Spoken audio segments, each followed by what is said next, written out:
Let's give you political reaction now, and we're joined on the line by Bridget Masango from the Democratic Alliance. Good morning, ma'am, and thank you for joining us. What is the DA's reaction to the resignation of Zane Dangor?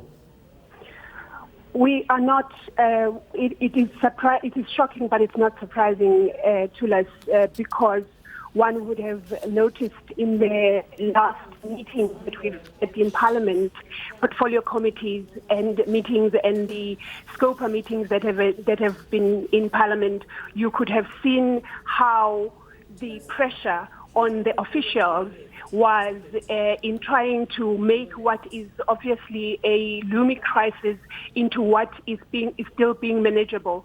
So we are not surprised at all.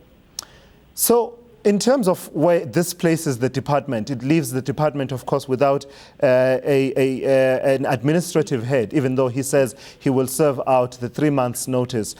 How can the department navigate this time, this crucial time with this instability?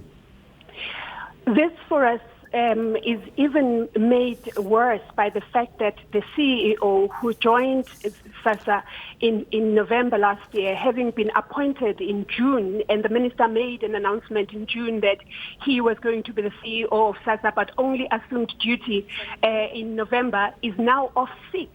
And there is a person that is acting in his position who was drawn from the National Development Agency. So it really leaves the space where at a critical time where decisions have to be made and where a solution has to be made so precarious, because who then is going to be making executive decisions here when you have a DG that has resigned and a CEO that is off sick and an acting person who is coming from outside of the SASSA and the social development space. It really is a very, very suspicious, if you like, situation where now anything can be done because nobody will take responsibility except, of course, the minister. Of course, in the public discourse, Bridget Masango, you'll know that there's always the temptation to hero worship people who have resigned, forgetting that they were part of the system. To what extent do you as the DA hold Zane Dangor responsible? After all, he was the minister's special advisor and Director General from November last year. Yes, I mean, we have seen what has happened, and you are right, Tulas, that we hero worship. We are not hero worshiping anyone. We are saying that from where we stand, where the oversight, we exercise the oversight, it was on the minister. So the minister could have taken leadership here and ensured that her officials do the work.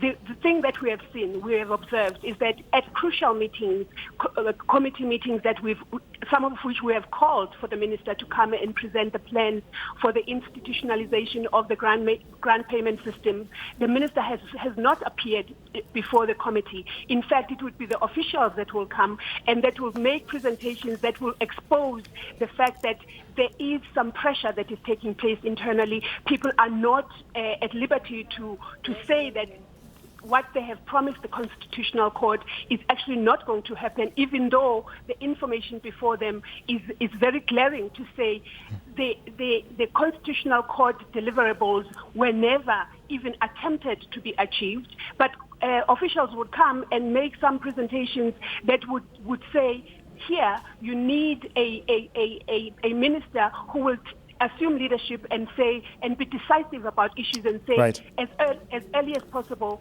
this is not going to happen, and what are we going to do next? Lastly then, Bridget, the department saying that they have reached an agreement with Cash Pay Master Services. Of course, you are in the Constitutional Court trying to join in the application with Black Sash. What are you asking the Constitutional Court to do, and how does that relate with the agreement that the department has now reached? We are asking the Constitutional Court to look at the minister's failure to adhere to what the Constitutional Court has expected her to adhere to.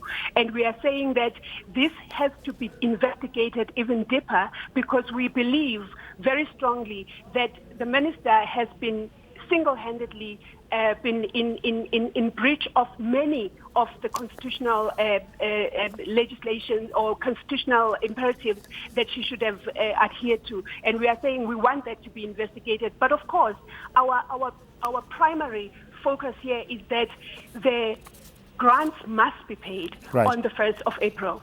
All right, that was Bridget Masango from the Democratic Alliance. Thank you so much for joining us here on ENCA.